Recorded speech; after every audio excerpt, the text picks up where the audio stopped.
Cardano with Roto Experts in the Fantasy Sports Network, here to bitch, moan, whine, and complain about my year-long fantasy football season, which went up in smoke prematurely yesterday because of an unconscionable performance by all-world tight end Jimmy Graham.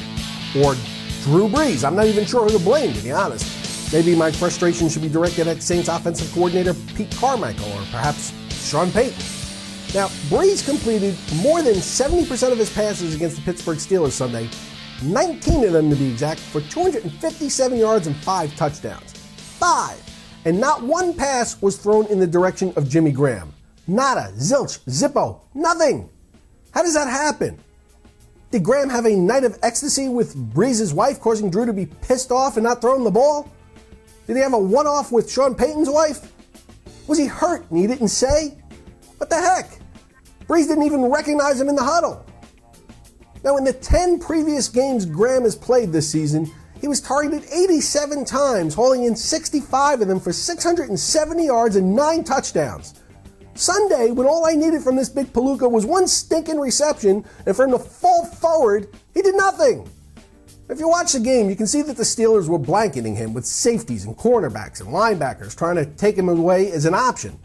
But there were a number of third down red zone situations where Graham was not even on the field. Now, after the game, when Brees was asked if he knew that he hadn't targeted Graham once the entire game, he claimed that he wasn't conscious of it. Really, Drew? You lie. You didn't throw to him on purpose and you know it. And as near as I can tell, it was just to screw me.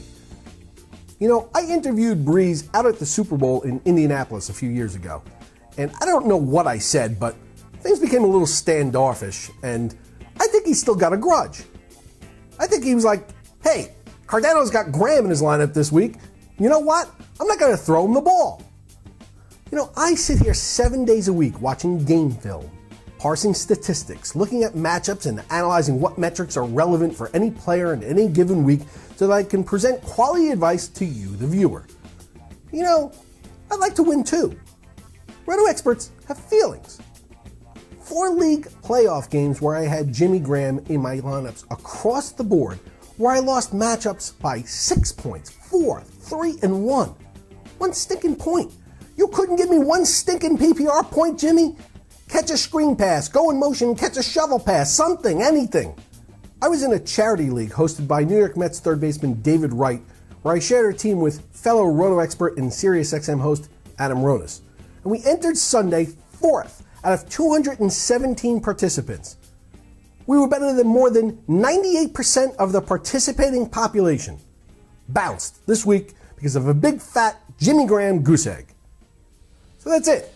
My season-long leagues are now over, and my 2014 fantasy epitaph has been written.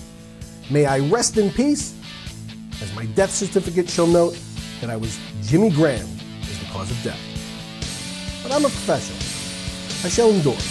I'll overcome this and return from the fantasy heavens in 2015 and get it done without both Graham and Brees, as they have both now been eternally blacklisted from my rosters. Thank God for daily fantasy, or at least thy welfare. For Roto Experts from the Fantasy Sports Network, I was once like Cardano.